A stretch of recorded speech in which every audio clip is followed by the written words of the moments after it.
ャンネル登録、高評価、メンバーシップへの加入よろしくお願いいたします。はい、皆様こんばんは。お疲れ様です。どうもこんばんは。からずま100です。前半から引き続きご視聴の皆様ありがとうございます。そうでない皆様もありがとうございます。ということで、暴走する自民党政治、高市首相による日本の私物化というテーマで、後半はですね、日本の話をしていきたいなというふうに思っております。はい、ということで皆様またお集まりいただきましてありがとうございます。音花風花さん、しょうがさん、ケイトさん、エイザワさん、ミナトルさん、サリーさん、ゴゴブリンさん、ペタさん、アブソリュートさん、ゴンカラスです。来ていただいてありがとうございます。引き続きご視聴ありがとうございます。まあ今年はなんかね、新しい試み。今回、私はですね、なんか今まですいません、前週はいろいろ迷惑かけちゃったりしたんですけど、まあ今年はですね、いろいろ新しい試みを、やっていこうと思ってますんで、ちょっと今回もね、前後半分けるっていうような、実験的にいろいろやってみたんですけど、まあアメリカとね、日本の政治の、比率がですね、今回みたいに、結構同じぐらいになるときは、こういう形式もやってみようかなと思ってます。よろしくお願いいたします。はい。いやー、まあ、維新も本当やってくれてますよね。っていうか、維新さっきで報道聞いたから、まあ、あまり、あれを詳しく言うことがないんですけど、まずとりあえずですね、先ほどもお見せしたんですけれども、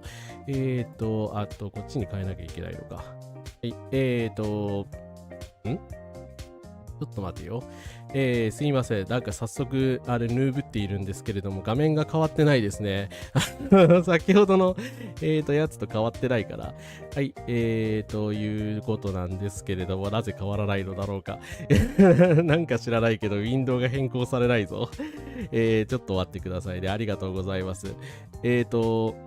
なのでですね、最悪、変わった。先ほどの配信でも言ったんですけれど、ヌーブってしまって申し訳ございません。日本政府にミャンマー軍が実施した見せかけの選挙の結果及び民政以下の正義動性を認めないよう求める署名を、集めておりますので、よかったら概要欄からご協力ください。あと、内容についてきましては、先ほどの紹介したんですが、Google ドキュメントにリンク先とまとめておりますので、よければチェックしてください。ということで、秋山さんも、カラスです。来ていただいてありがとうございます。もう後半始まってますよ。あれ、大丈夫かなどこかに紛れ込んでしまってるのかな大丈夫かな。はい、ということでですね、署名しますということでありがとうございます。ありがとうございます。はい、ということでですね、トランプによる、まあ、世界の私物化が深刻であるというような話、先ほどさせていただいたんですけれども、記憶が混乱している、ということでですね、いや、私もちょっと混乱している。あれ、なんだろう、また元に戻っちゃったら、ちょっと待ってくださいね。一回トランプの方をこれ閉じないとダメじゃないか。トランプの先ほどのですね、やつを閉じないとダメじゃないかと思ったので、はい、こちらですね、高市による日本の私物化の話を、開幕ですわけど出るということでありがとうございます。お疲れ様です。アーカイブも後半残るのでね、よかったらチェックしてください。ニルマーナさん、ここからです。署名してきました。ありがとうございます。はい、ということで、高市政権の話をします。大義なき解散ということで、高市による日本政治の私物化の話をしたいと思います。冒頭で、いきなりで申し訳ないんですけど、高市さんの映像が流れますのでご注意ください。政権幹部を取材すると、検討するのは自然なこと。選択肢の一つだ。こう話していて、来週23日に召集予定の通常国会冒頭での解散が検討されています。その場合、想定される衆院選の日程は2つパターンがあり、1月27日公示、8日投開票、もしくは2月3日公示、15日投開票です。最短であと2週間ほどしたら始まるかもしれない選挙戦。はい、ということで皆様周知のことだと思いますが、大義なき解散、高市首相1月解散検討ということで、下手するとですね、2週間後から衆院選になるそうです。なんだこれ本当にこんなの聞いたことないですよ、ちょっとなぜなんかいきなりだから、まあ首相の都合で確かに解散するというのは自民党の常套手段ではあるんですけれども、たった3ヶ月4ヶ月しかやってない、国会始まる直前、しかもこのど冬の時期にですね、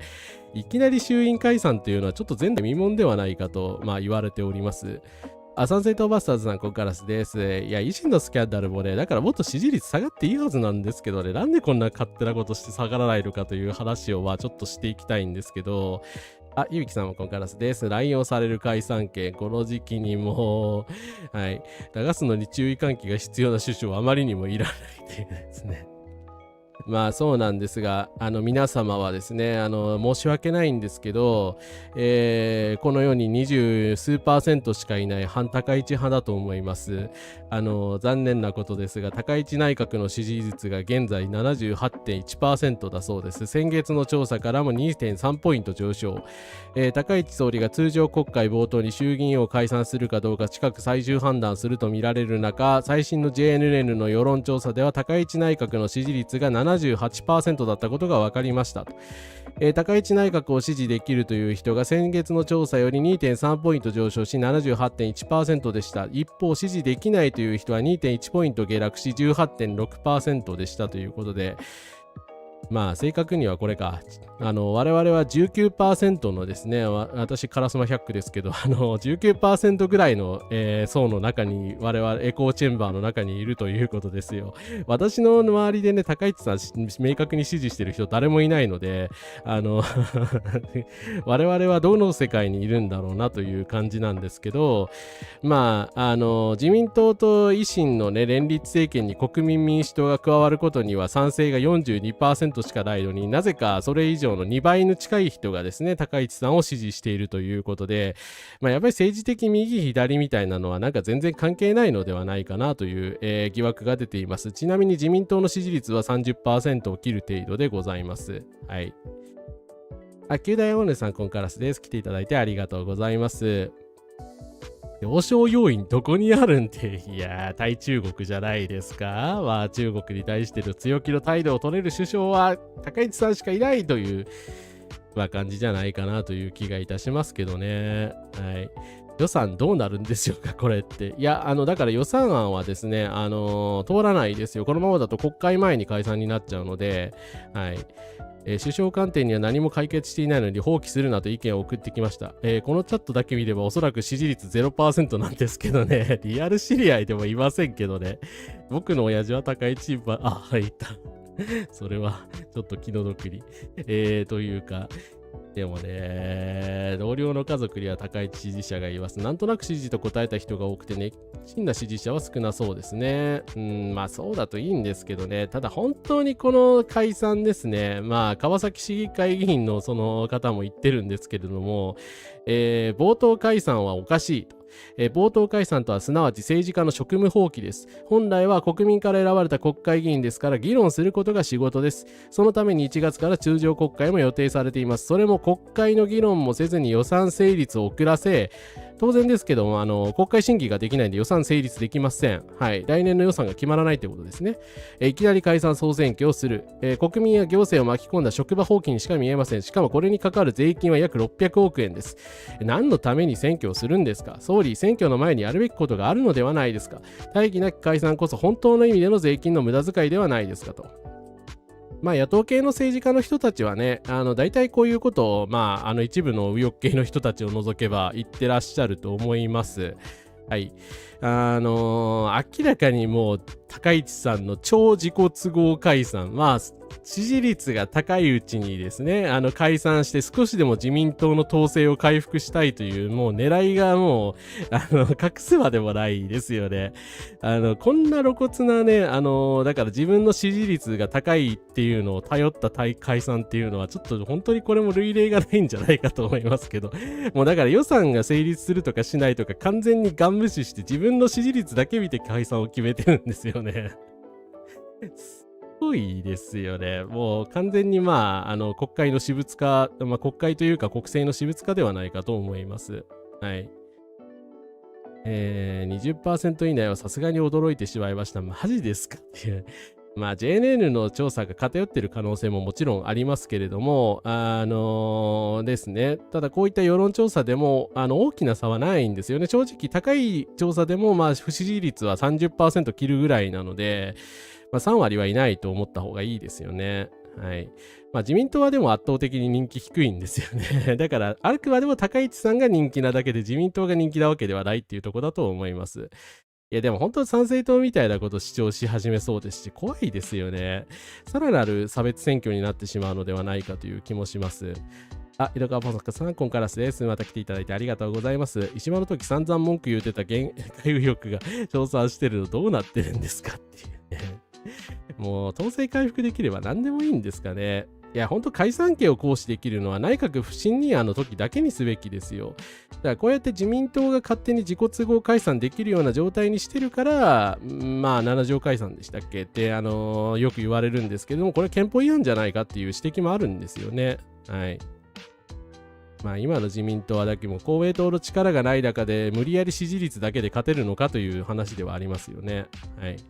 高市早苗を支持している人、高市早苗が自民党総裁なの知らないのではそ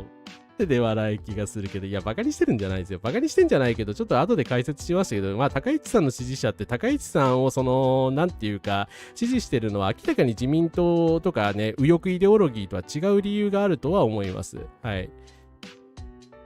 そして玉木雄一郎さん、衆議院選挙は常在戦場、総員配置につけ、候補者擁立を急ぐ。こういった2日後ぐらいにはね、高市さんちょっと無責任じゃないですかみたいなことをまた言い出しているんですけども、国民民主党さえまともだったらね、だから国民立憲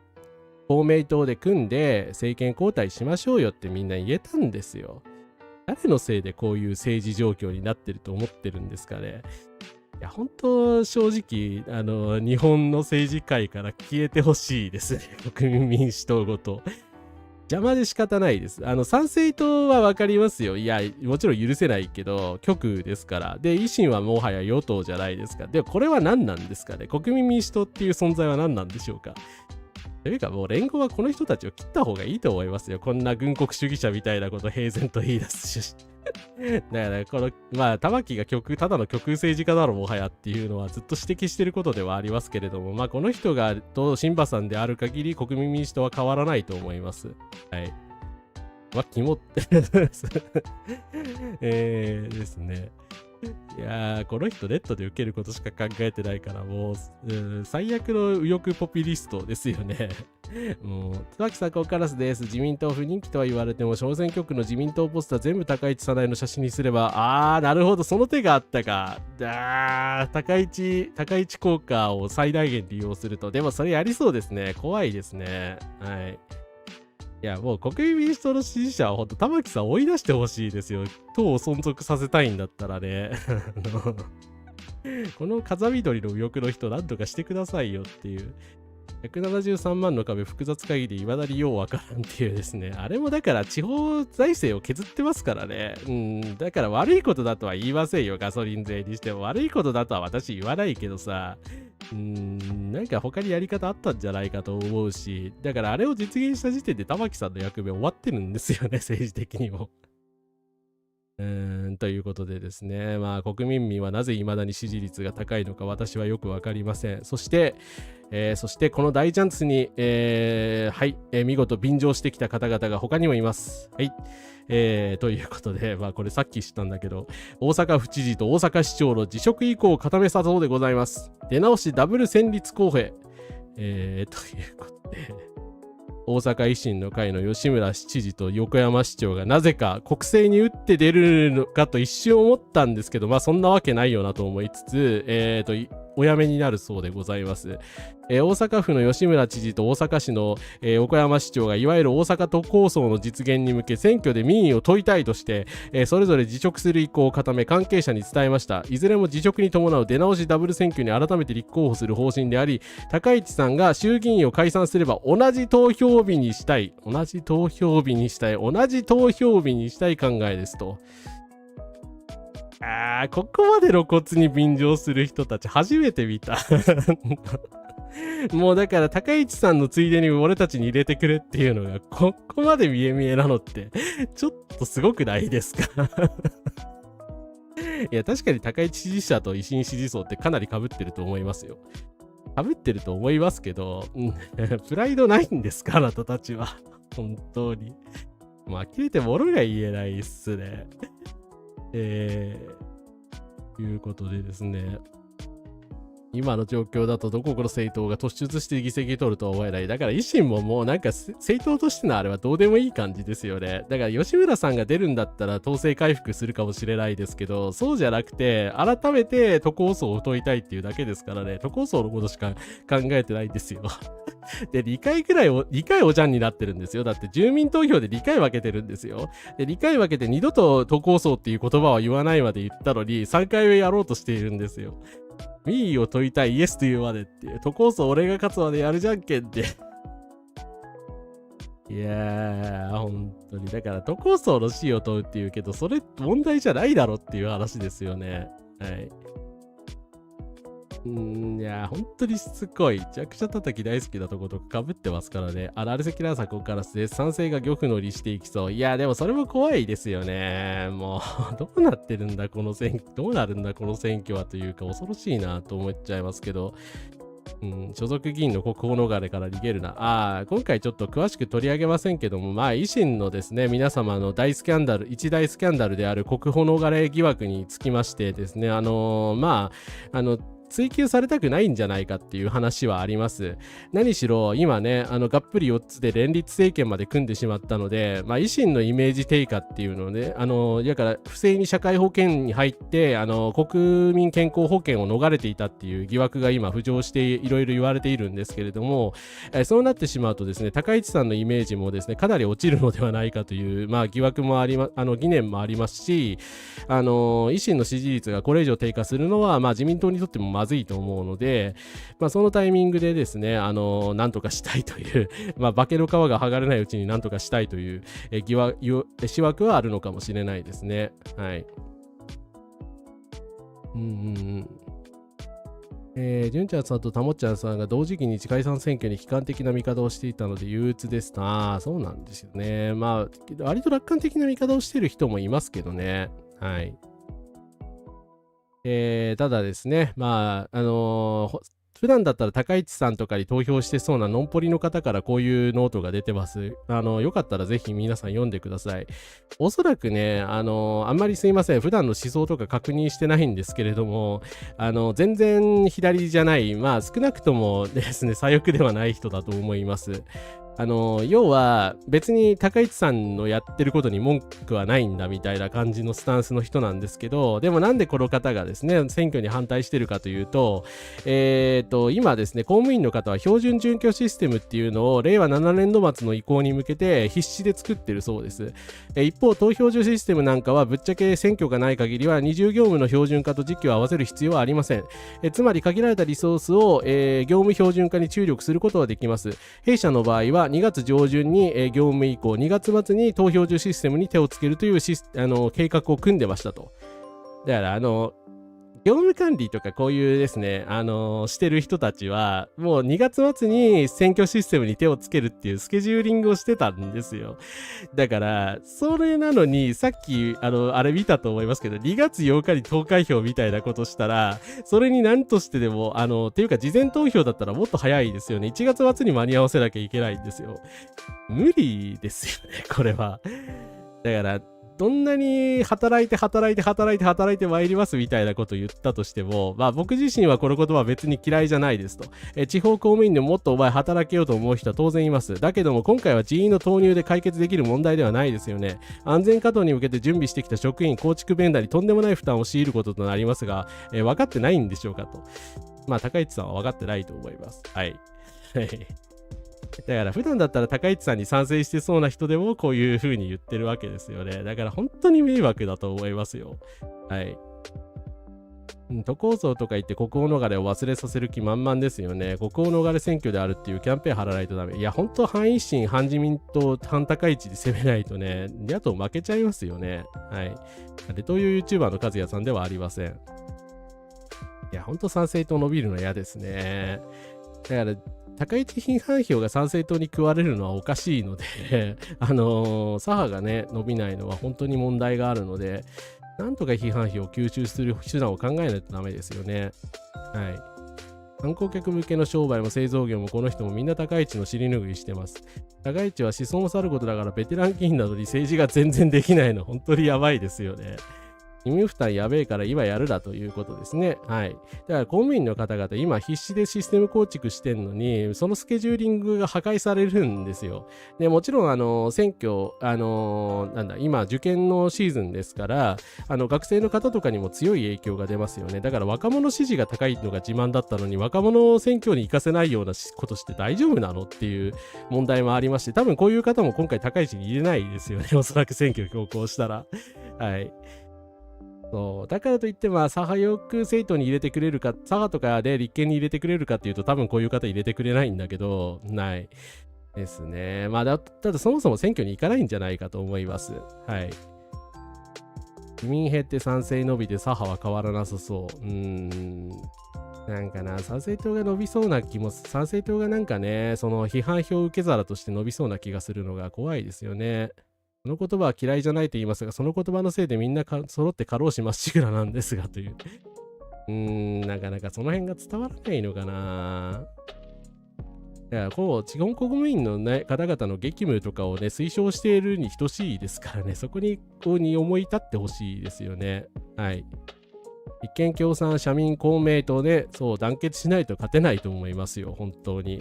つべこべ言ってる場合ではなくなるんじゃないかと思います。まあただそういった左派側の事情もありますけれども、高市さんがまた謎の日記を投下しているのでちょっと読みたいと思います。夫と共に公邸に引っ越して10日余りとなりました。私たちの公邸の転居に関する報道を目にした夫は落ち込んでいる様子でした。それは大手報道機関も含めて転居を前に公邸はバリアフリー対応の改修も実施されたという誤った報道を目にしたからです。僕のせいで多額の公金が使われたのかと。仮に貴重な税金を使って改修工事する必要があるのであれば、私たちは公邸に引っ越しませんでした。そうしましたところ、石破総理がお住まいになられていた時期から私の転居までに行われた作業は室内清掃など居住者が関わることになり、通常修復にあり、バリアフリー工程は一切含まれてないということでした。明るくリハビリに頼んで全開してほしいなと思います。はい。何これいや、だから、高市さんのパートナーさんって、だから、障害があるから、バリアフリー工事をする必要があるっていう話には確かになってた、ね、一部の、報道メディアはそういうふうに報じていたということだと思うんですけど、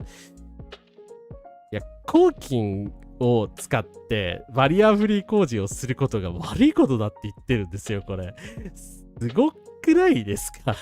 いや、障害者のことなんだと思ってんだよ、この人はという。ただこれがね、多分高市さんの本心なのではないかという気がしますけれども、当事者とかその支援者だからといって、そういうバリアフリーとかの、思想に賛同しているわけではないとは限らないので、ただこれを本当に首相のね、コメントとして流すのは本当勘弁していただきたいですよね。ますます障害者バッシングひどくなるじゃないですか。はい。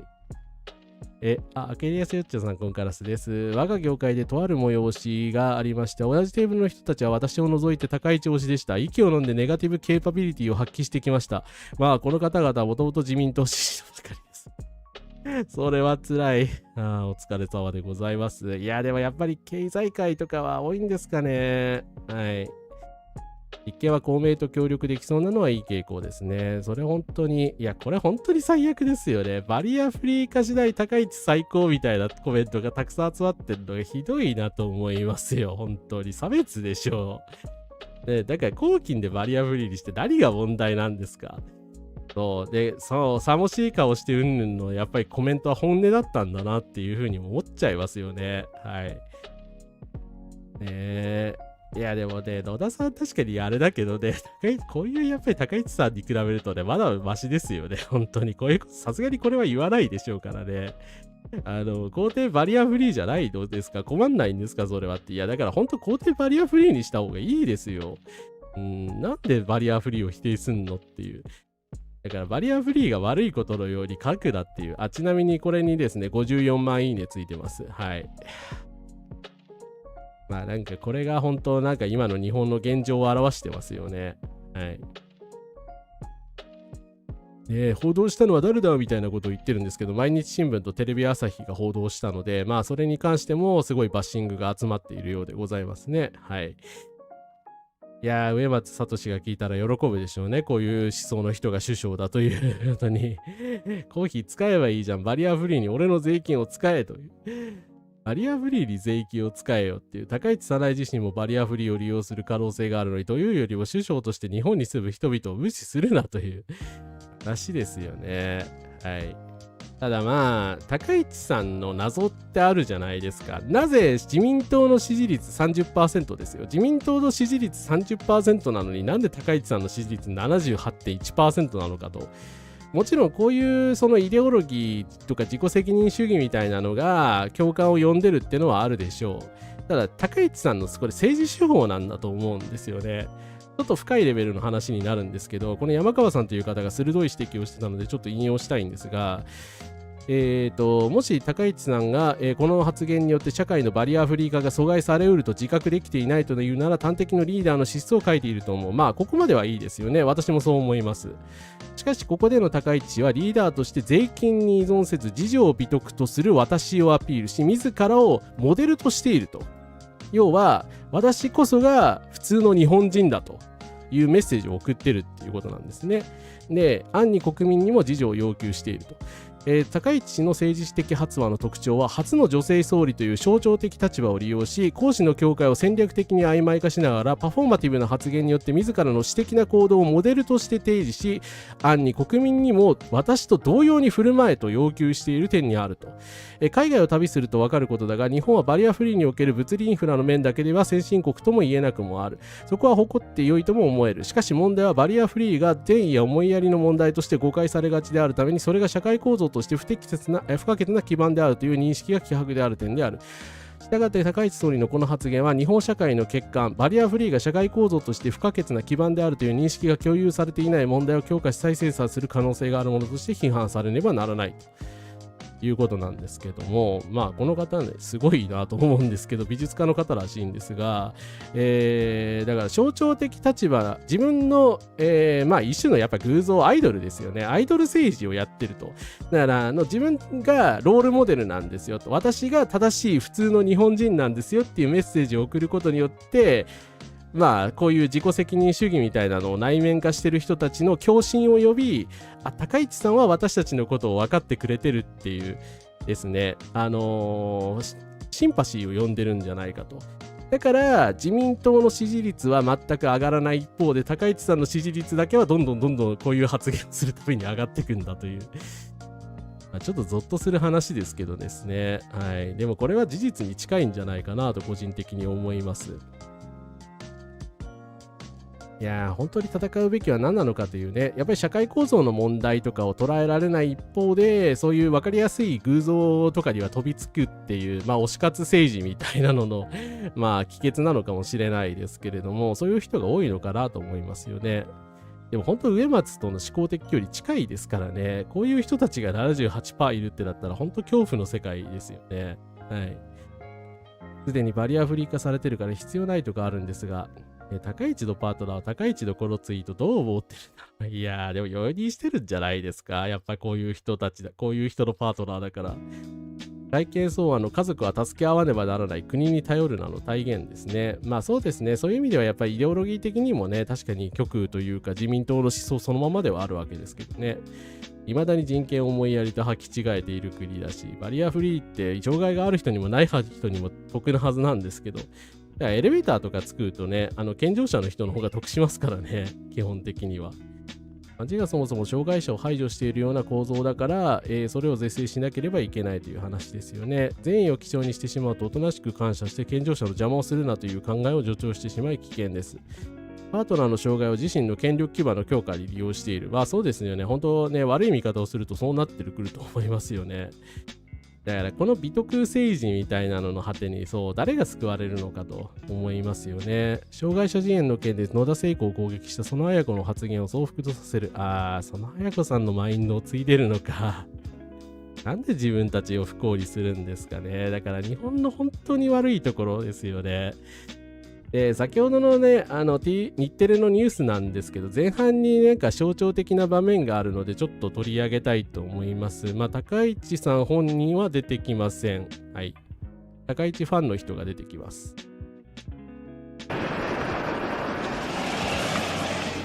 奈良市内の土産店に向かうと、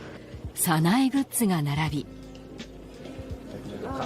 クリアファイルを手に取っていたのは、奈良出身だという女性です。めちゃくちゃ支持します。今回解散するかもしないかもみたいな話が出てますけ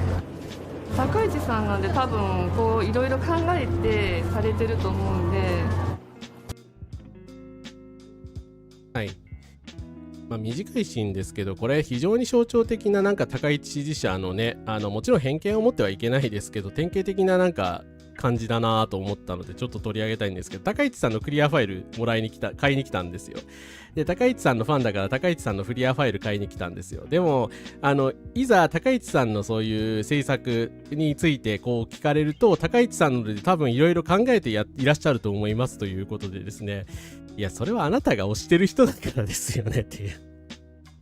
だから本当政治家っていうよりアイドルですよね。だから自分のにとっての偶像であり、シンパシーを与えられる存在だから、まあ、特に保守的な、ね、女性の方とかは強い共感を高市さんに抱いて支持してしまってるっていうのが実態なんじゃないかと思います。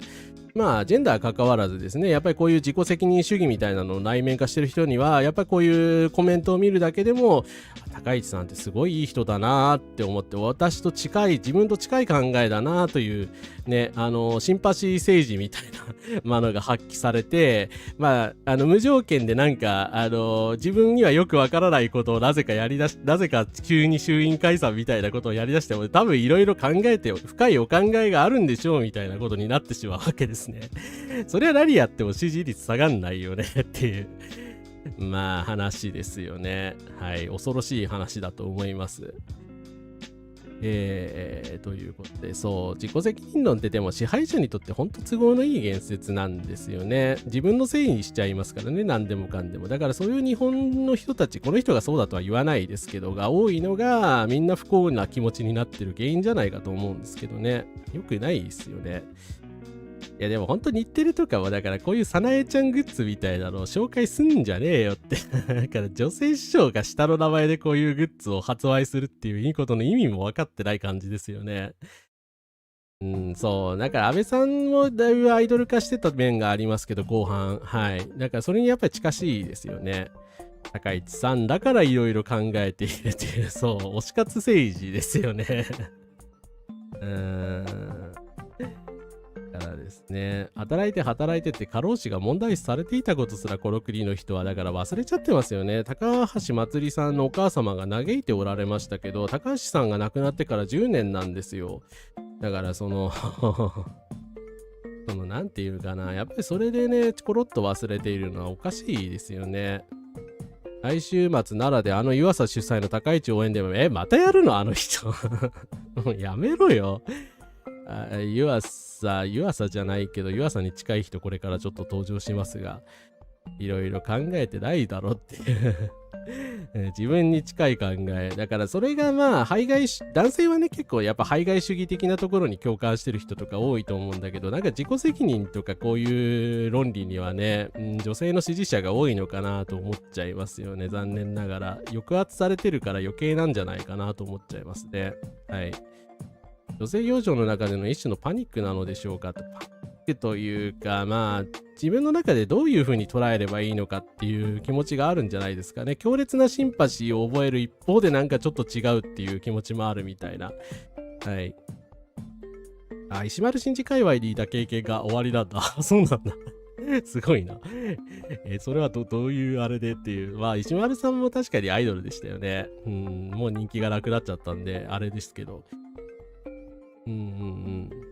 祖母に何度も注意しているにもかかわらず、やっぱ総理大臣女には務まらんねというのに本当に世の中も似たような輩が多い。まあでもそういう抑圧の反動とは言えますよね。だからそういうことを言われてきた人たちがそれが悔しくて高市さんを支持するってことはあり得ると思います。まあフェモナショナリズムですよね、いわゆる。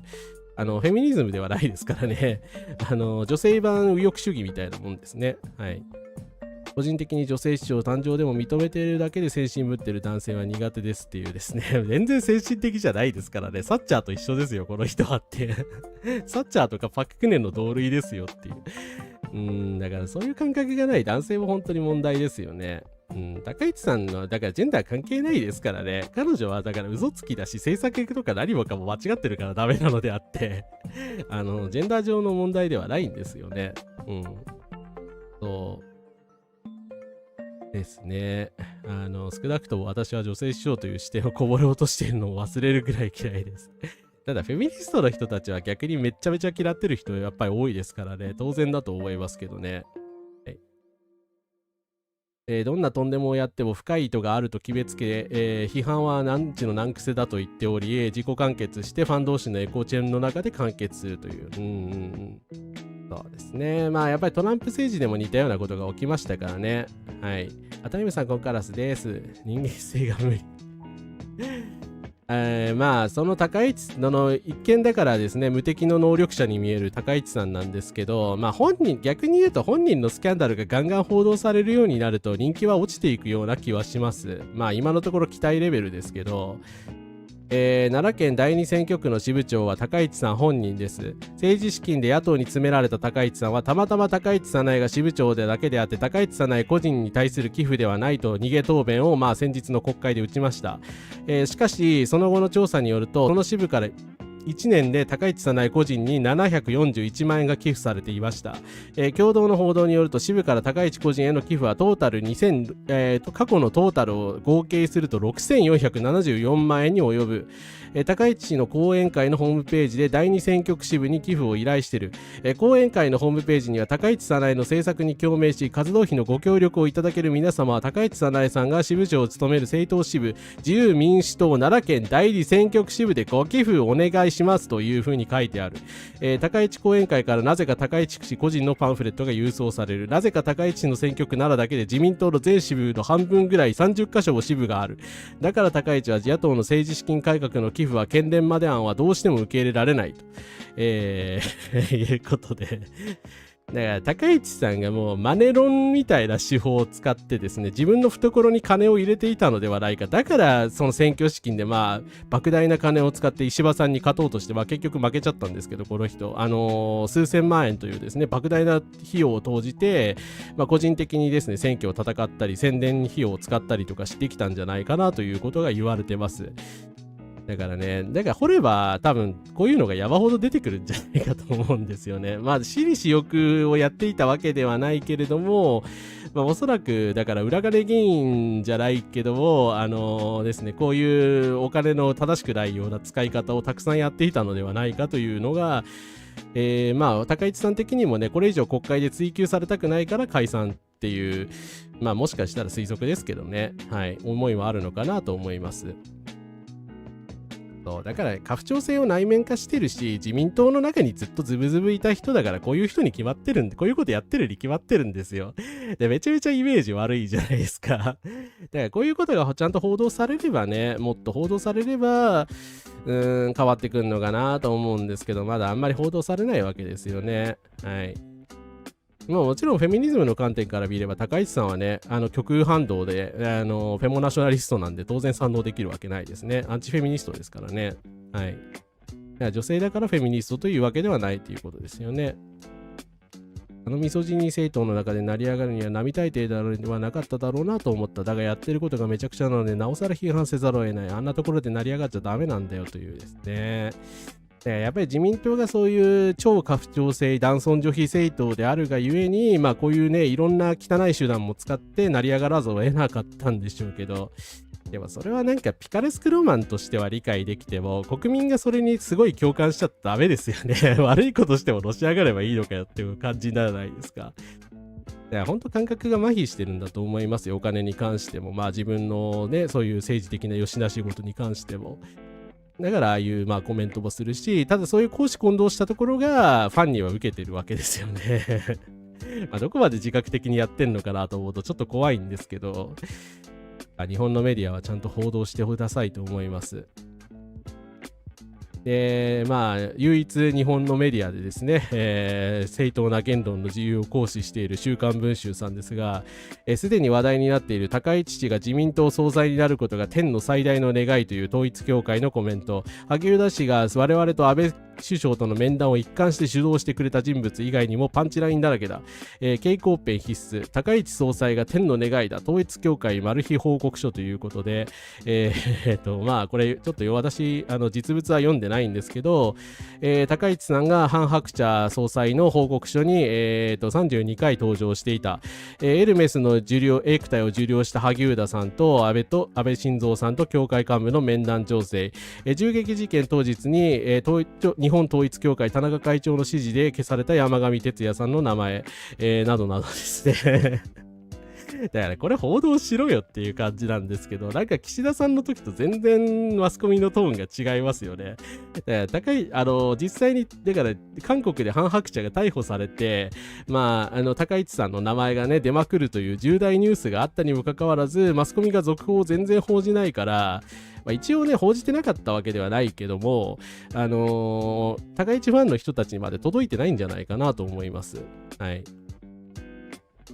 石破に負けた総裁選で8000万宣伝費に使ったから、どっからその費用がまあ奈良支部から出てたんでしょうね。いや本当にだから萩生田さんをね排除しないとね、さすがに統一教会政権って言わざるを得ないですよね、現状の高市政権って。はい。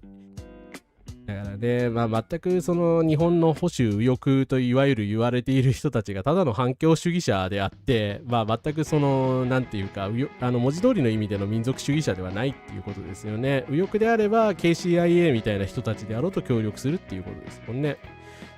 まあその KCIA、CIA の天敵である赤旗さんなんですけど、統一教会と自民党の癒着、政権中枢、接点議員ずらりということでですね、これも韓国から報道されているというのが非常に情けないんですが、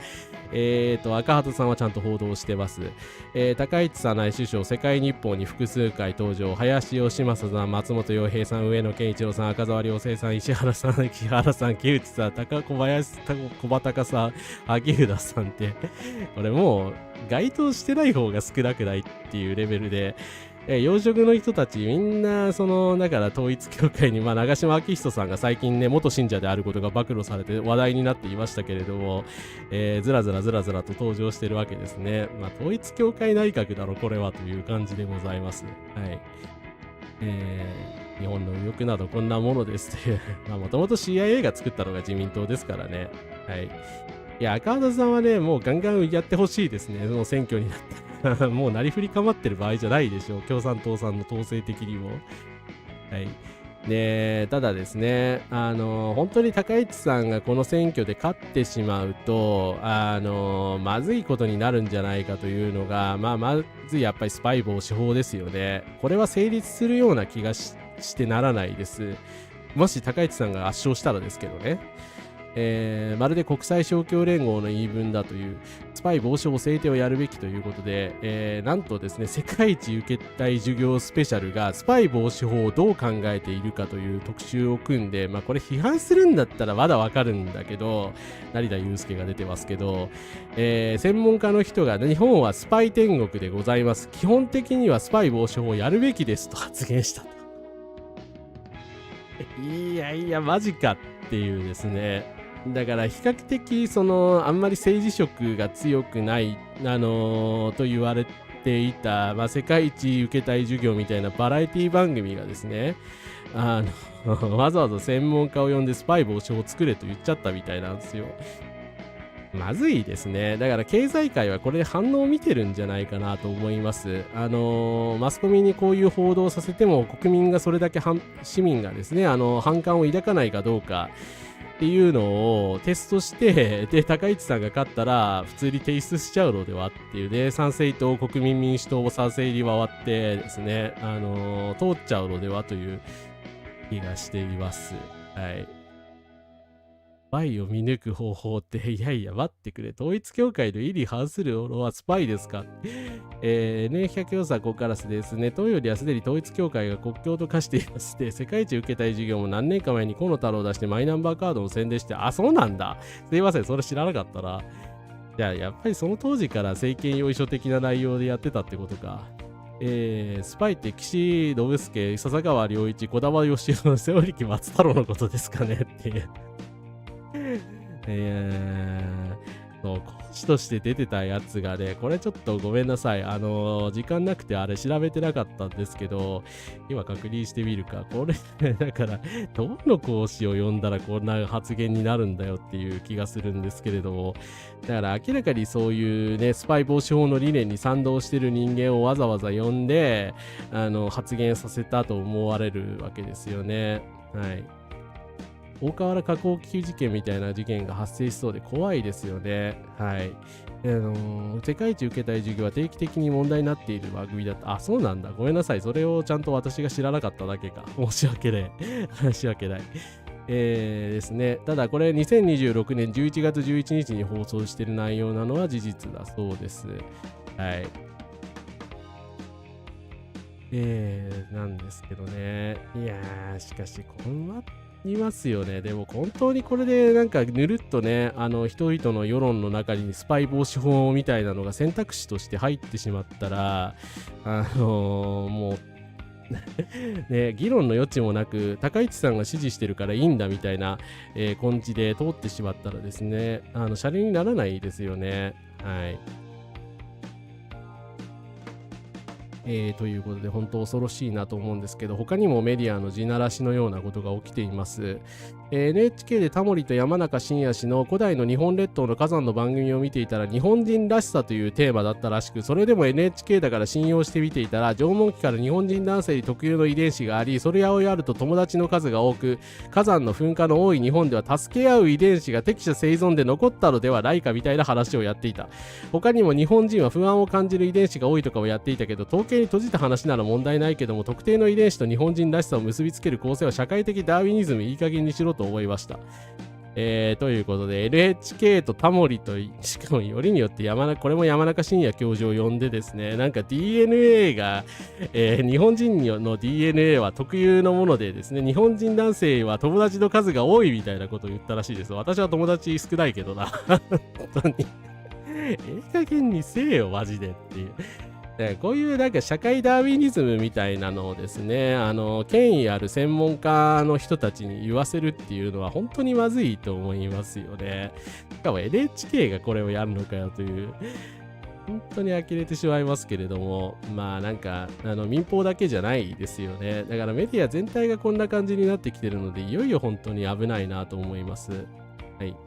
ホームページさん、ここからです。高市政権を倒すには経済で攻めるしかないと思います。いやー、そうですね。まあ、右派の人たちもね、やっぱり経済的に危ないのではないかという予感はしてますからね、そこはもっと言った方がいいと思いますね。はい。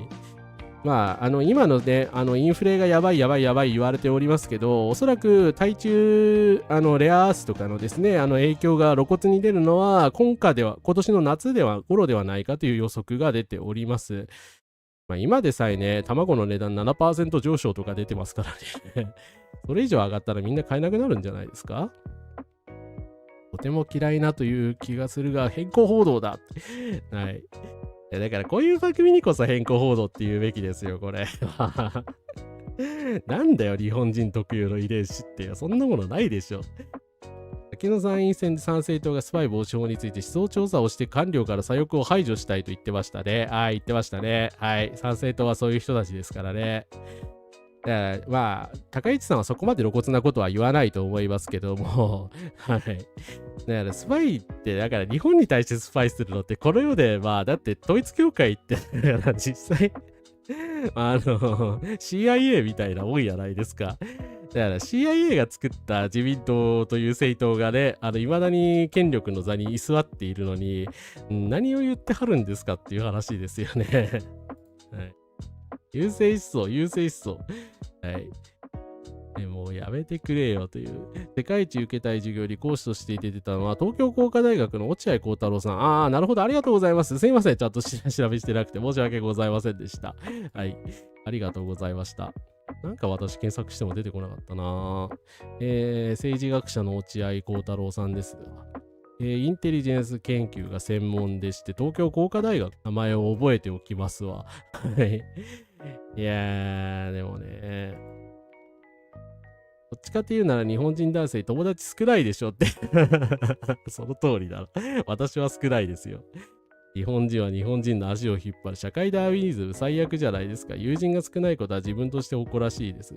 日本国籍だけど友達少ない私は日本人じゃないでしょうか。日本人の恐怖遺伝子、佐賀の人もよく遺伝子をします。そうなんですか。それは問題あるな。よくないですよ。ほんと遺伝子的な恐怖がどうとかっていうのってね、根拠怪しいですからね。CIA 失敗の研究っていう本を出されてますね。どんな内容なんだ、これ。出落ち面白いな。面白くあってはいけないか。卵も肉も天井知らずなので、ここ1ヶ月は大豆でタンパク質取ってます。はい。いや、そうですね。もう、ビーガン生活に移行した方がいいかもしれないですね。いや、日本人はだから血統だけで捉えるのも危ういですよね。はい。落合幸太郎さんの覚えておきますわ。はい。だから日本人をね、そういう人種化したりとかね、安易にそういうことを言うのは非常に危険なのでね、やめてほしいですよ。はい。だからまあ、これはね、だから落合さんが言ったのが悪いんだっていうことで、まあ、無理くり擁護できなくもないですけど、これ NHK としてこういう番組作っちゃってるので、本当まずいと思いますよね。はい。ということでですね、高市政権による、日本の私物化、極右化の話でございました。ちょっとお水飲ませてください。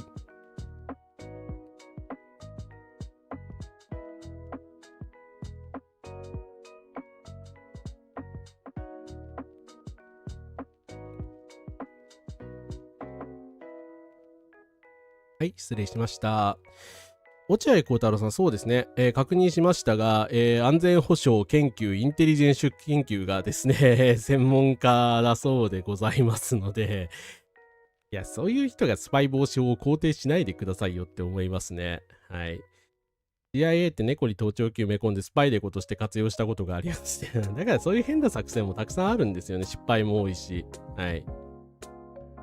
ということで、フィフィさんと揉めてたんだ。まあちょっとね、すいません、河合祐介の話ちょっと登場しないですが、河合祐介は早く議員やめてください。まあこのように全体主義化する日本の中でですね、草の根全体主義をやっている人たちに関してちょっと取り上げたいと思います。すいません、ちょっと凶悪な人たちが出ているので、閲覧ご注意ください。福井県立堺高等学校につきまして、今回の件につきましては、以下の点を踏まえた上で取り上げさせていただきました。教室内での殴り合いについては、被害者側も加害者側と同様の責任が生じる行為であると判断したこと、法的観点からは決闘罪に該当する可能性があること。決闘罪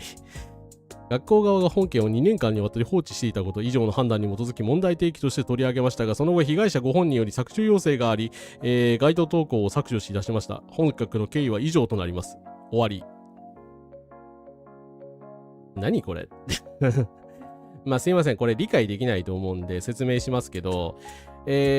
のデスドルというアカウントなんですが、最近ですね、男子生徒への暴行動画を拡散させました。栃木県教育委員会が被害生徒らに謝罪。先月14日に撮影と明らかに、学校側はいじめの疑い認識示すということで、栃木県の県立高校の男子生徒が暴行を受けている動画が SNS で拡散した問題について、県の教育委員会が記者会見を開き、被害を受けた生徒らに謝罪しましたということで、去年の12月、栃木県の県立高校内のトイレで、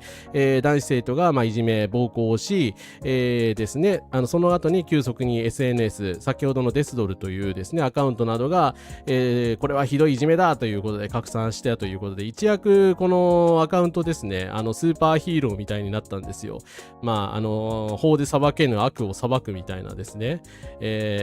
感じで売り出し中なんですけど、でもこれって死刑行為ですよね。もちろんやむにやまれぬ告発だったのかもしれないですよ。いじめられた人の気持ちはいじめはねやる方が100% 悪いので、県の教育委員会がどういう対応をしたのかとかも、まだ詳しく調査しなきゃいけないところだと思うんですけど、ただこの福井県のですね境高等学校についてはこっち栃木県の話なんですよ。境高等学校というところにつきましてはぶっちゃけデマだったんですよね。勝手にこの人が動画を拡散していじめだって大騒ぎしたんですよ。これも境高校もやばいぞみたいなことを言って大騒ぎしたんですけど、公式声明が出されました。1月10日の夜にネットで動画が拡散された件につきまして、生徒保護者の皆様をはじめ関係者の皆様には多大なご心配とご迷惑をおかけいたしました。この動画については2023年2年前に撮影されたもので、映っている行為者及び非行為者撮影者についてはいずれもその当時の本校生徒ですと。行為者と非行為者は動画拡散を認識した昨夜、それぞれが警察に相談し、動画の拡散については不本意であり、最初の動画配信者に関しては非行為者本人が削除を依頼したことを本人から直接確認しておりますと。いうことで、確かにその当時は暴行、いじめ行為があったのは事実かもしれません。が、この人は勝手に学校側が本件を2年間にわたり放置していたと決めつけた上で、もう卒業した人の生徒に関して現在進行形で行われているいじめだって言って、みんなこの高校をねやっつけろみたいなことを言ってしまったわけなんですよ。いや確認もしないでそういう情報をばらまいてんのっていう話なんですが、でも先ほどのコメントこれ意味不明じゃないですか。謝罪もしてないんですよ。だから自分たちが勝手な憶測でデマを流したにもかかわらず、謝罪もしてないし、そのことの説明にもなってないんですよね。いや、これがなんか正義のヒーローみたいだろ言われても変わらないんですけどね。はい。法治主義を破壊してるんじゃないかと個人的には思います。はい。やっぱつれわさん、ここからすです。本当はいじめ大好きな奴らがいじめをするために拡散して群がっているだけで、いや、ほんとそうですね。だから、この人たち別にいじめに反対してるわけじゃないんですよ。だから自分たちもリンチ行為がしたくて仕方ない人たちだから、いや、ほんと気持ち悪いですよね。決闘罪ってなんだよって言い訳にもなってないし。正しいアカウントっていうやつですね。何の権限があって、それは暴力などの人権侵害は決して許されません。もちろんそうです。いじめはね、絶対許されないですよ。だけど、このアカウントがやってることも人権侵害ですね。はい。ネット民は結局は別のいじめに発展するだけでしょう。決闘罪またろくでもないのが現れた。少年法バッシングからの加害者晒しはネトウヨのイゲゲです。なるほど。少年法バッシングしてる人たちと確かに層が被ってるでしょうね。少年法でね、凶悪な加害者たちは法で守られているんだみたいなこと言って、プライバシーを暴露する人たちって昔からいるんですけど、それの延長線上だと思いますね。はい。本当に世界も社会もろくでもないってこれ謝罪文じゃないですよ。謝罪文じゃないし、本人は説明してるつもりらしいんですけど、謝罪にもなってないし、説明にもなってないんですよね。何言ってるか本当わかんないんですよ。はい。そう、嘘ならね、私がデマを流したらアカウントを消すっていう発言もしてたんですよね。その過去に、この管理人の人がね、これか。亡くなる人が出たとかそういうデマを流したらどうやって責任取るのって、偽情報だったら責任は取るってアカウントを消してやるという、これ中の人が出てきた画像らしいんですけれども、そういう発言も過去にしていたということですね。アカウント消せやっていう話なんですけれども、はい。先ほどちょっとコメントがありましたが、ただこのデスドルさんにですね、心強い協力者の方が現れました。はい、ヘズマリュウさんですね。ヘズマリュウ、デスドル創設者との連携報告、いじめ撲滅同盟を組みました。奈良市議ヘズマリュウさんが6日に自身の X、旧ツイッターを更新、暴露系アカウントデスドルノートの創設者と、連携を取ると報告した。ヘズマ氏はご報告、デスドルノートと私が手を組みます。彼の情報発信と自分の行動力で日本を明るくしてまいります。若者からの人気が高く、若者に政治に興味を持つ良いきっかけになると思います。これからもよろしくお願いしますと。現在進行形でいじめとか暴行みたいなものに手を貸してるに加担していると思われるヘズマリュウさんがいじめ反対をこの暴露系の人たちと一緒にやるっていう何を言っているんですか。い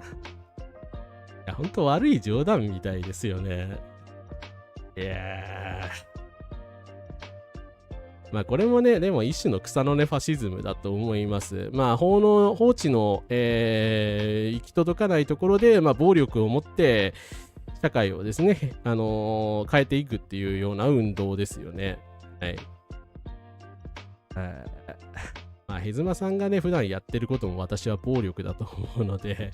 いじめをする側の人でしょっていう、だからいじめをする側は消えてほしいっていうんだったら、あなたがまずやってください、実践してくださいよという。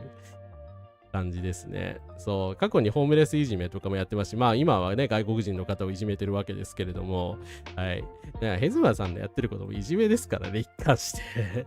で、市議もやめてほしいし、いじめの親玉みたいなやつが何を言っているのか。海面だけでも正義を気取れるなら絶対ヘズマリーは仲間に入れないですよね。はい。ヘズマさんはいじめそうですね。いじめというか、しごきみたいなことをすごいやられてたらしいですね。体育会系の学校で。はい。やっぱり、これも被害者がね、加害者になってるパターンですよね。立花隆もそうだったらしい、いじめられっ子だったらしいですけど、はい。そうですね。今、ちょっとコメントありましたんで、しますが、先にちょっと、デスドルノートの、悪意をちょっと紹介したいんですけど、さっきのですね、いじめ動画が拡散された栃木の高校なんですが、いじめ自体は事実でした。それは事実だったんですけど、迷惑系配信者が次々と襲来しているそうです。悪いのは学校だと身勝手な言い分で学校前で迷惑配信する配信者が急増という。デスドルとね、ヘズマさんの人気に乗っかろうとする、だからヘズマ流に乗っかろうとする迷惑系配信者という恐ろしい存在がすごく、現れてきているそうです。これはあまりにも案の定だ。いじめに無関係な生徒たちにすら大いに迷惑がかかる結果となっている。これがリンチの恐ろしさだ。彼らは自分たちが絶対の正義だと思っているので、常識もモラルも通用しないということですね。全くおっしゃる通りだと思います。だから法治主義が機能してないんで、結局こういう暴力的だったり反社会的な成功の人たちが集まり、俺もみたいな感じになっていくわけですよね。だからこれもまた新しい暴力を生んでるだけですよね。はい。そうね。だから虐待やいじめは連鎖するものですからね。ヘズマは大衆に非難されない手口に変えただけで過去のことを全く反省してないというですね。本当迷惑系にさらに金魚の糞みたいなのがくっついて、金魚に失礼だな。ごめんなさい。ってだけですね。だから本当正義の暴走じゃないでしょ。悪そのものじゃないですか。アイワシュサーコカラスです。そこがどんどん抜けてますね。そう、みんな昔ヘズマを批判してたのに、ヘズマが中国人を叩き出したらですね、差別したらですね、手のひら返して絶賛するのは本当におかしいですよね。レイシズムそのものだと思います。はい、そしてヘズマリュウさんが今誰をいじめているのかという話ですけども、ちょっとコメント書いていただけましたけども、はい。共産党がやらかしました。消防の、出所式にて、国家斉唱をするタイミングで日の丸から背き寝ていました。日本が嫌いなら奈良から出ていけということで、共産党のですね、議員さんが、あるとで紹介しますが、国家斉唱の時に座って寝ていたわけじゃなくて、目を伏せていただけだと思いますけれども、座っていたのを非難して、これが19万いいねとか、されております。いやー、このね、ビジネス局いい加減にせえよという感じなんですけど、まずですよ、奈良県議会議員は、公務員ですが、学校の教師じゃないので、国旗国家の、そうやって正常するみたいな義務はありません。っていうか、誰に対しても本来義務とかないはずなんですけど、まあ、国旗国家法というですね、正規の悪法のおかげでですね、だから、起立しなかった先生が罰せられるみたいな最高裁の判決がですね、正当化されてしまってるという現状があるわけですが、日本共産党さんはですね、2006年から日の丸君が代の強制はおかしいって主張してるんですよ。逆にさ、共産党の人が立ち上がって斉唱してたらダメでしょ。登記違反ですよ。だから日本共産党さんとしては、君が代、日の丸に反対している立場なわけです。左翼ですから。だから、それは、党の主張であり内心の自由なんですから。で、共産党に投票するのは私みたいな左翼しかいないんだから、で逆に起立しちゃダメでしょという話なんです。でもヘズマはそれを分かってんのか知らないですけど、分かってないんだか知りませんけれども、まあこのようにね、反日共産党と決めつけて叩いているわけですよね。はい。もうあなたにいじめとかどうとか言われたくないですよね。はい。カズさん、ここからです。来ていただいてありがとうございます。ミイラ取りがミイラになり、そのミイラに対してミイラ取りがやってくるっていう。デスノートをモチーフにしてるんだと思いますよ。なんか古臭いですよね、その辺もセンスが。私が言うのもなんだけど。私も君が代では起立しないです。いや、当然ですよね。この中でだからこの雰囲気の中で国家斉唱をね、拒否したの。だから、山村さんだけかもしれないですよね。だからすごいと思いますよ。はい。だから当然ですけれども、共産党員としての矜持に従って、こうしたわけなんですから、むしろ褒めたたえられるべきことだと思いますけどね。はい。だから共産党に投票する人がね、天皇賛美歌なんて歌いたいわけないんだから、だからね、X 徘徊してたら共産党は支持しないが歌わない権利があると言ってた保守の人がいた。そうなんですか。珍しいな。なんか、そういう人が、少しね、増えてほしいと思いますね。サズデさん、コンカラスです。いや、山田さんはわざとやってると思いますよ。疲れてたわけではないと思います。国歌を歌わないっていう話、教育現場だと日本教員組合を揶揄するときによく使いますね。そうですね。まあ、教員さんがですね、だからそういう強制は不当だって裁判を起こしたんですけど、負けちゃったんですよ。本当国家法って悪法なんですけど、だからといって議員さんはやる義務はありません。はい。なので、ヘズマさんの言ってることは間違ってます。いや、本当いじめですよね、これも。この晒し方は不快だと思いますね。はい。歌わないのは自由です。共産党さんの議員だったら普通ですし、大抵の大人は知ってる数だと思うんですけど、若い人は知らない人結構いるんですかね。日の丸君が押し付けに反対するのは、それは侵略戦争の象徴だった過去によるからですということで、おっしゃる通りです。はい。まあ、共産党さんのね、こういう赤旗とか読んでらっしゃる方には、釈迦に説法だと思いますけれども、まあ、こういうの教育基本法とかを無理やり改悪していったのが安倍晋三なわけですよね。まあ、国家法はもっと前に制定されてるんですけど、はい。いや、本当ヘズマ流に道徳解かないでほしいですよね。で、ヘズマさんなんですけど、その後もですね、なんか脅迫まがいの行為に出ておりまして、ご報告、共産党の山村議員のところに行きましたが、反省ゼロでした。日本国旗も嫌いで国歌斉唱も歌いたくないと言われました。自分が日本から出ていけと言った件について誹謗中傷ということで動いているようですということで、でもこの写真すごくないですか。だからヘズマとしてはそのね、山村さんを貶めるつもりでおそらく写真撮ったと思うんですけど、だからヘズマ龍がこうやって怒って詰めてきてるのににこやかに対応してらっしゃるんですよ。すごいなと私思いました。この方知らなかったんですけど、奈良県議会のね、共産党の山村議員なんですけれども、だから私の何が悪いのかと。だから日本国旗も嫌いで国歌斉唱も私は歌いたくないんですということで、はっきりと意思表明をされたということなんですよね。だからどっちが正しいこと言ってるか本当に一目瞭然じゃないかと思うんですけど、まあそう思わない人が多いんでしょうかね。はい。いや本当ね、だからね、普段表現の自由とか言ってる人はね、山村さんを褒めるべきなんですよ。はい。国旗国家法が成立した時に当時の内閣が従わないことで不利益を被ることがあってはならない。そうなんですよね。そう。すいません。ちゃんと補足していただいてありがとうございます。だからそうやって言ってたのにもかかわらず、後に裁判になってね、そんなことになってしまったので、どういうことなのかと思いますよね。はい。日教層という。奈良県議会、県議会ですね。市議会ではないです、確か。はい。いや、こんな素晴らしい議員さんがいることを知れてよかったです。よくないか。まあなんか怪我のあれですな感じですけど、日本から出ていけなんて誹謗中傷して SNS で写真を晒してきたこんな体の大きな相手がポケットに手を突っ込みながら話しかけてきたら恐怖すら覚えるわと。なのに自分の思想信条をちゃんとしかも和やかに伝えてくれるなんて山村議員はさすがですということで全く同感なんですけど、ちなみにね中国の外交大使の方が日本の大使の人にねこういう感じでポケットに手突っ込んでね応対してたことすごい日本で非難してた人たちがいると思うんですけど、ヘズマさんはそのことご記憶にないんですかね。めっちゃ態度悪いですよねあ、本当だ、ポケットに手突っ込んでると思ったんですけど、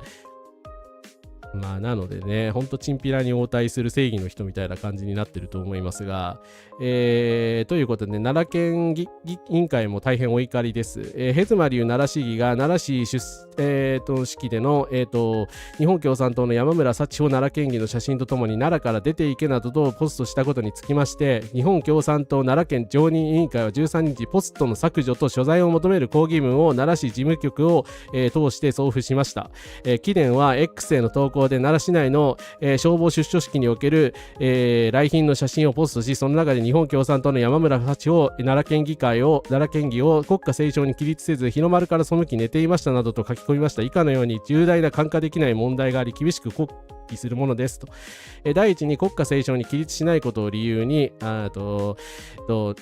奈良から出ていけなどと悪魔を投げつけることはおよそ憲法が定める思想及び良心の自由を認めない民主主義に反する行為です。第2に貴殿の行為は奈良市議としての倫理が問われる問題であり、奈良市議会議員の政治倫理に関する条例では政治倫理基準に市民の代表者として品位と名誉を損なうような一切の行動を慎んでくださいと書いてますと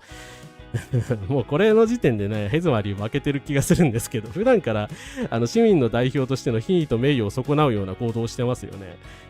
だから本当はね X ポストを削除するだけじゃなくて議員辞職しなきゃならないということをですね日本共産党奈良県委員会さんから突きつけられていると思いますが、ヘズマスはどうせ削除しないんでしょうけど、はい、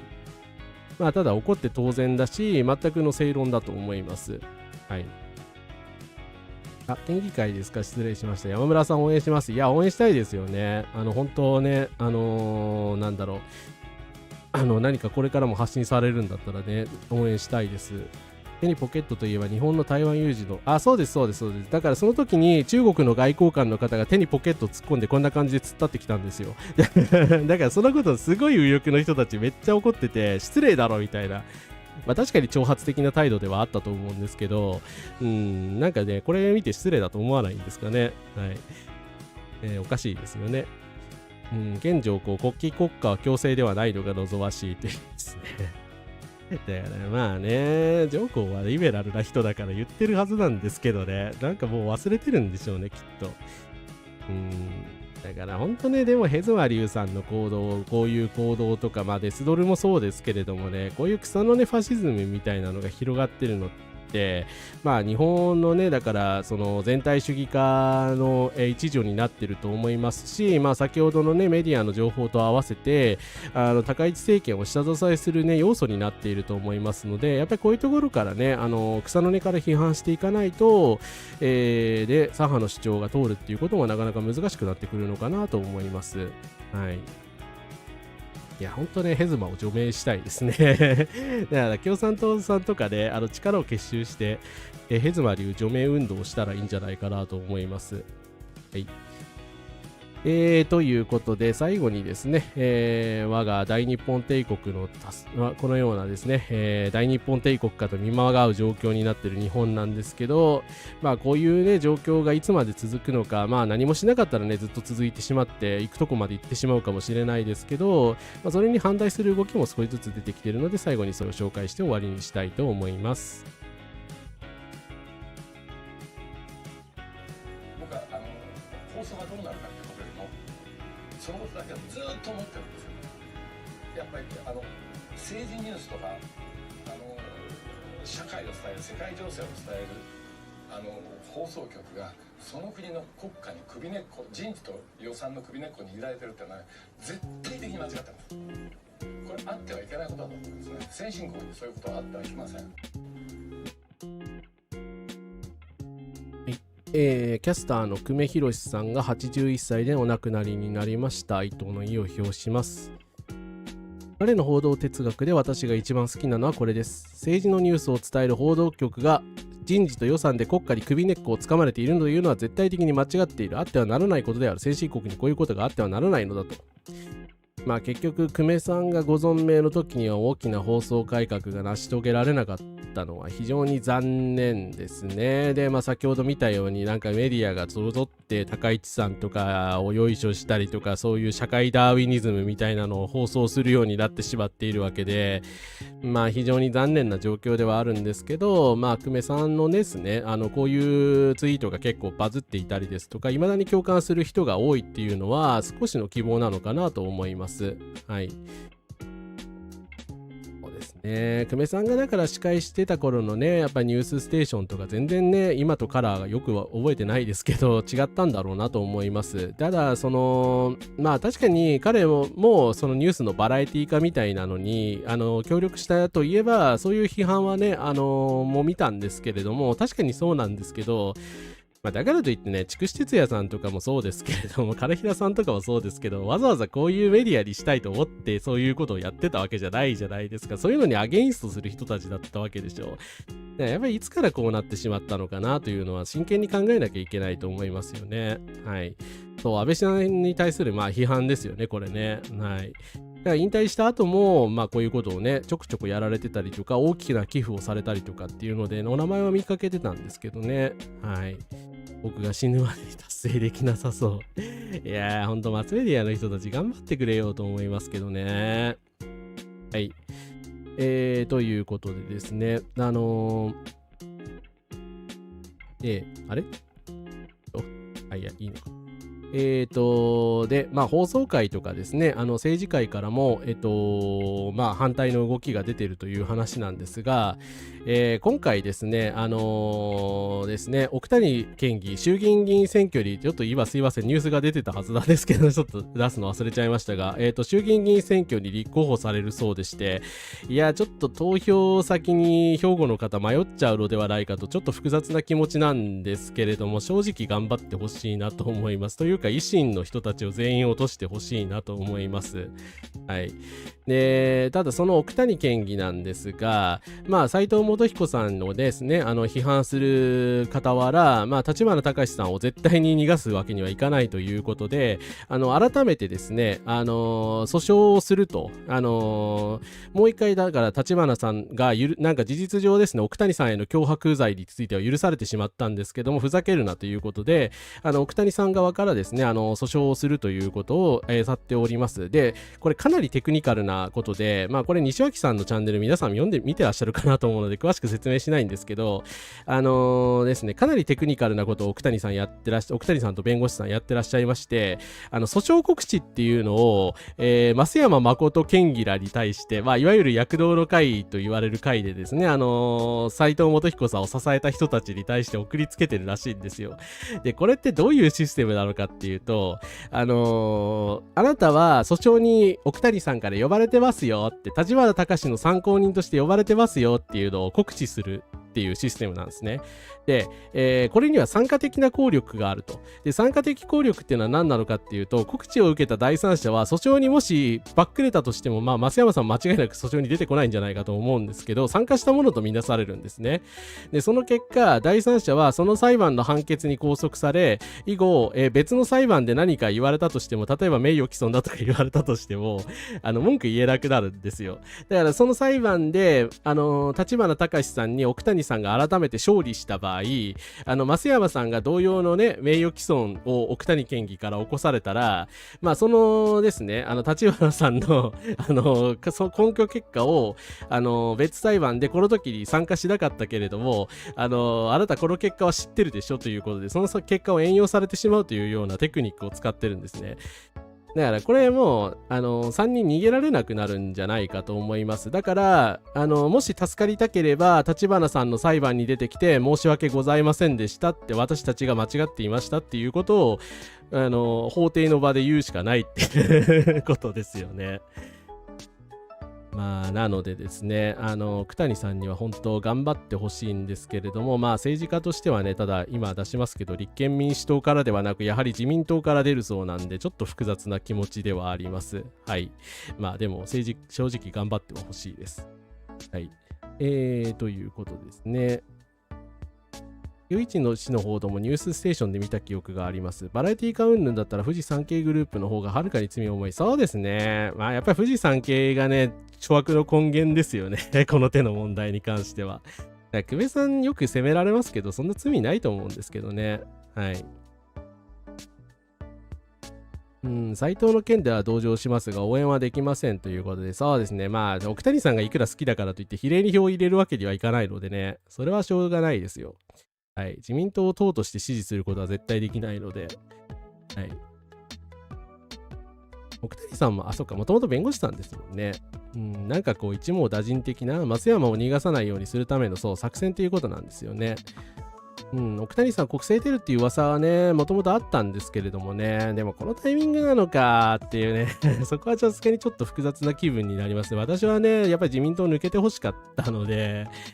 まあ、でもな、どうにもならないのかな。でも、まあ、誰と戦うかによりますよね。維新を倒してくれるんだったら別に私はまあ、普通にね、小選挙区で応援してもいいんじゃないかと思いますけれども、まあ、立憲の候補が普通に出てきたら、私だったら立憲の方を応援しちゃうかもしれないけど、はい。兵庫自民としてはやっぱり納得できなかったんでしょうね。まあそれは当然だと思いますよ。だって立花と維新にあれだけ好き勝手やられてね、侮辱されまくってもうメンツも丸つぶれだし、まあね、散々ね、奥谷さんなんて脅迫までされて、当然許せるわけがないですよね。はい。ということですね。富士山系グループは歴史中世主義的な言説をまき散らしたので嫌い。まあ、それ以外にも無数の問題がありますけどね。もう本当にね、彼らのもたらした社会害悪ってどれだけになるのかって思いますよね。はい。そしてですね、YouTuber も先ほどから言ってるようにですね、まあ、私もね、人のこと言えないけど、まあ、相変わらずね、迷惑系な人たちがね、山ほどこうやって現れているわけですけれども、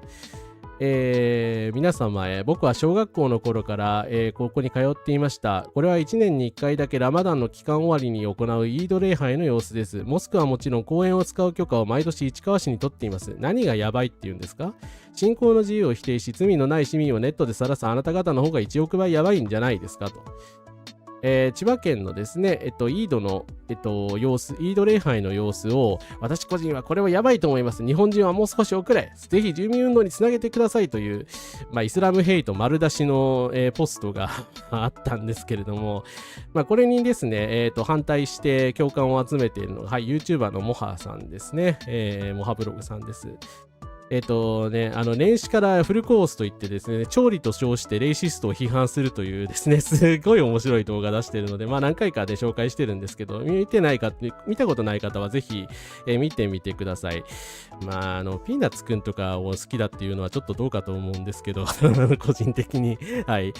まあ普段はね、音楽の話とかしてる方でしてね、スーダン出身の方スーダンのルーツのお持ちの方なんで、まあスーダン虐殺についても積極的に発言されてます。だ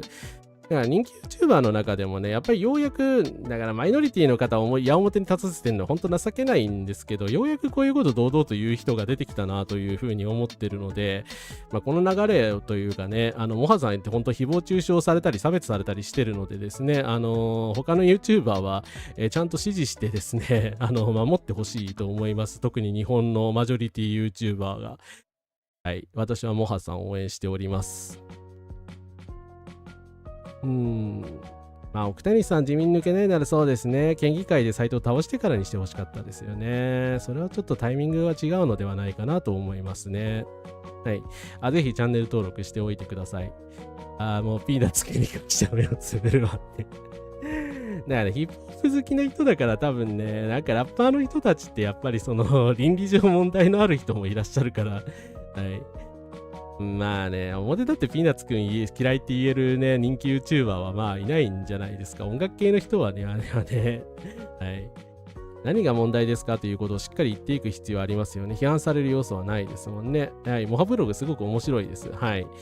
ぜひともね、レイシスト料理動画だけでもぜひ見ておいてください。はい。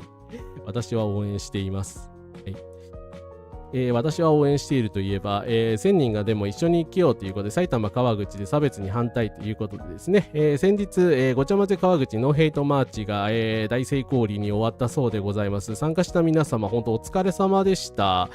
これなんかね、私がネットで普段対立してる人もですね、普段仲良くさせていただいてる方もみんな参加してて、すげえなって思ったんですけど、1200人ぐらいですね、参加しまして、埼玉県川口市で差別と排外主義に反対するマーチが行われ、ありとあらゆるですね、反差別の人たちが、党派とかそういう違いを乗り越えてですね、ヘイトをやめろと一緒に生きようというメッセージを発せられたそうです。当たり前ですけど、私こういう活動は全力で応援してますからね。それは普段ね、カラスマ100嫌われてるので、たまに喧嘩してますけどね、別に反差別の活動はですね、絶対支持しているので、誤解しないでいただください。はい。横浜市から参加したミュージシャンの女性は排外主義が蔓延してそれがもてはやされるのが怖いと話したということです。はい。当然ですよね。だから当然ですけども、やっぱり川口市の人たちだって怖がってるわけですよ。あまりにも河合祐介とかね、わけわからんレイシストみたいなのが現れるから、逆に治安が悪化してるわけですよね。はい。だからそういう中でですね、こういうその穏健なね、パレードが行われたというのは非常に良いことだったんじゃないかと思います。ね、またビジュアルもすごくいいんですよね。多分主催の方とかでちゃんと計算して狙ってんだろうなと思うんですけどね。これ韓国のデモみたいですよね。いろんなカラフルな旗が掲げられてて、ですね、多様性がですね、前面にビジュアル的に分かりやすく現れてたっていうのもとても良かったと思います。はい。アニメ線だっていう感じですが、私は応援しております。そうですね。なんだっけ、瀬戸康史さんとコラボしてた、そうです。モハブログさんね、瀬戸康史さんとコラボしてる動画も面白いですよ。瀬戸さんってだから、もともと結構、偏見というか、いわゆるアンコンシャスバイアスみたいなの結構強かった人で、過去に差別的じゃないかっていう発言もしたことある人なんですよ。でもその人が反省して、ちゃんとモハブログさんと一緒にですね、モハの活動を見て反省したっていうようなコメント出されてるんですよ。やっぱりもうちょっとそういうこと言うで YouTuber の人とかが現れてほしいですね。はい。そういえば渋谷の早朝にゴミ拾いをボランティアでやられている方がゴミが多いことを嘆いておられましたが、渋谷区はもっとお金をかけるべきですよね。その人物は参政党の候補者と友達だった。そうなのなんかそれはちょっとがっかりだな。参政党とかとね、連帯するのはそれは間違ってますよ。一匹カラスは。私もプラカード自作して参加してみました。そうなんですか。お疲れ様です。お疲れ様です。いや、でも川口市長選はね、絶対レイシストを当選させるわけにいかないですからね。人種党派を超えたイベントに体現してて本当良かったですね。はい。サメのコスプレした人がいてました。着ぐるみ。ライブ配信見てました。スケジュール合わなくて行けなかったけど、2回目あったら行きますということでですね、皆さん本当にお疲れ様でした。ということでね、こういう光景を見てからあえて言うんじゃないですけど、私一匹党派でね、名乗って左翼をやってるんですけど、最後に高市早苗さんがなんであんなんなのかっていうことを言いたいんですけど、これちょっとね、人格誹謗って言われるかもしれないですけど、基本的に高市さんのやることって何から何まで変じゃないですか。邪悪っていうのとちょっと違うと思うんですよ。変。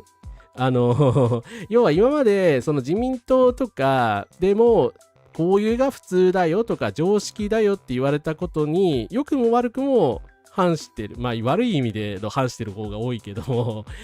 なんでそんな考えになるのとか、なんでそんな行為になるのみたいな、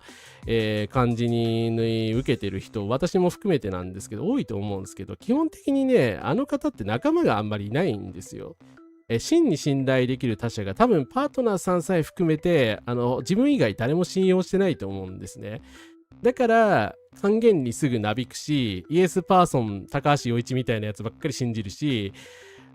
他人との関係性ってのが、習近平みたいに戦うかトランプみたいに自分から服従するしか頭にないんですよ。で、最後は自分が勝手に判断する。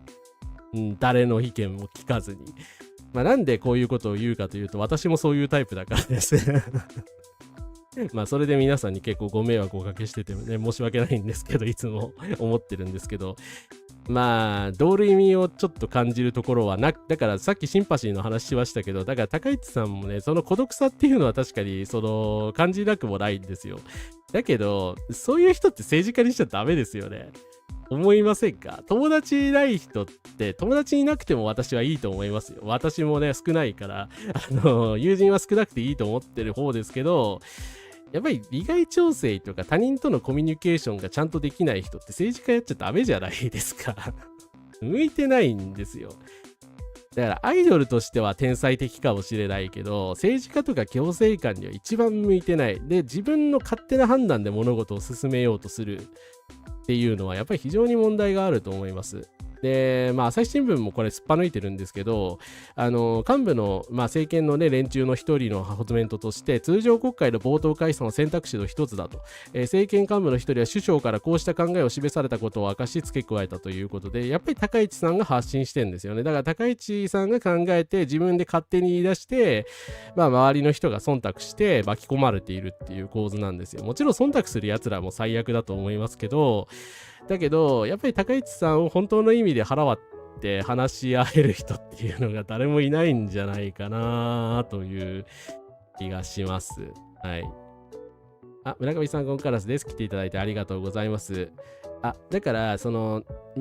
安倍晋三のお友達内閣って言われてたじゃないですか、安倍さんの。そことはっきり私違うなって思ってて、安倍さんの内閣ってだからお友達内閣って言われるように、自分の身内とか意見の合う人だけを集めたお友達ばっかりの内閣だったんですよ。でも高市さんって、正直小野田公美さんともあんまり友達っていうか、尊敬する先輩と後輩みたいな立場だと思うし、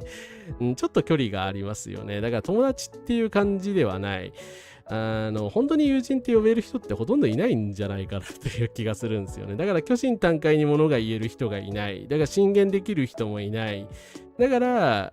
いつも最終判断を間違えるっていうですね、恐ろしいなと思うんですけど、はい。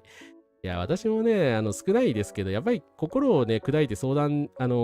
気持ちをね、打ち明けられる相手って絶対必要だと思います。はい。じゃないと絶対間違えるんで。そうなんですよね。普通って言ったらちょっと違うかもしれないですけど、やっぱりその孤独さっていうのがね、でも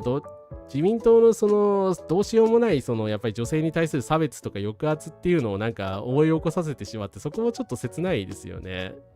そう、安倍晋三からもね、見捨てられつつありましたからね、実は。だから生前からね、人の言うこと彼女は絶対聞かないんだっつって、俺の言うことも聞かないんだっていうようなことも言われてたみたいですからね。まあでもそう、社会性欠けてるだけだったら別にね、罪はないんだけど、倫理観を欠けてるのはそれ問題ありますからね。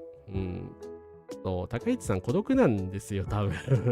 らその孤独さっていうのが、まあシンパシーの源泉になってるのかもしんないですけど、それもね、なんか日本の社会の問題っていうのを、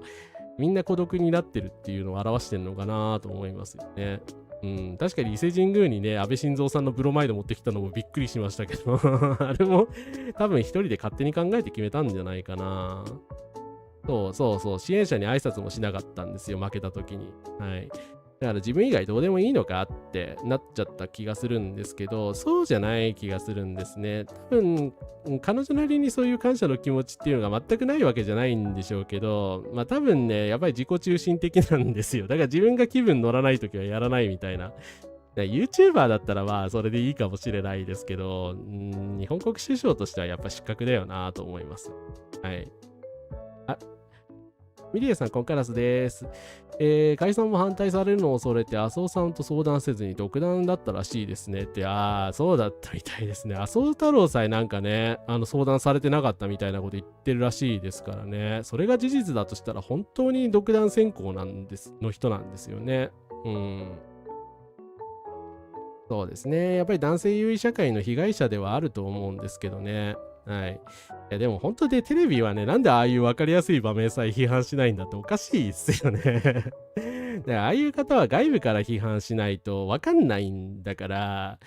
ちゃんと言わないとダメだと思いますよ。はい。まあ正直本当は後人向いてないからやめた方がいいと思うけどYouTuber やりなよって感じですね。でまあその最後にとどめじゃないんですけれども、加藤陽子先生がですね高市さんをね10月に批判してる記事がちょっと話題になってたので最後に取り上げたいと思います。高市新総裁と漂流する日本政治はどこにということで、高市が当選してすぐですね、加藤さんこのコメント出しててすげえなって改めて思ったんですが、なぜ日本人は戦争を選んだかっていうような著作でも有名なね加藤陽子教授なんですけど、自民党という家父長的な政党、端的に言えば男性世襲議員が多いということですが、その中で中産階級出身の女性である高市さんがトップに立つことは時代を画する、刑事である。これは間違いないと。これは間違いないのって思うんですが、ただ1986年に社会党委員長となってマドンナブームを巻き起こし、女性初の衆議院議長を務めた土井孝子さんとの連続性で高市さんを捉えることは難しいです。この30年後に起きたというよりも、まさに今回高市さんを支援した人たちが中心的役割を担った男女共同参画社会に対するバックラッシュを経た上での初の女性総裁だということを踏まえておくべきです。総裁選出時のワークライフバランスを捨てる発言は問題視されましたが、これは軍隊の中隊長レベルの発想です。それも負けている軍隊の発想ですと。身を捨てる覚悟を見ていることでしか軍の統率を図れない。とても残念です。女性のリーダーシップを考えるとき、少なくともバックラッシュ以前の社会では今の高市さんのようなありようは選択肢としてそもそも存在しなかったはずですということで、まあこれはねやっぱりさすが加藤先生というか格をついた結構批判じゃないかと思うんですけど、だから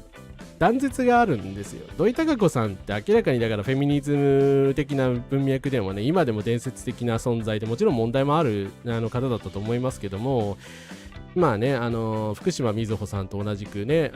強い人気がある、左派の女性から強い人気があるじゃないですか。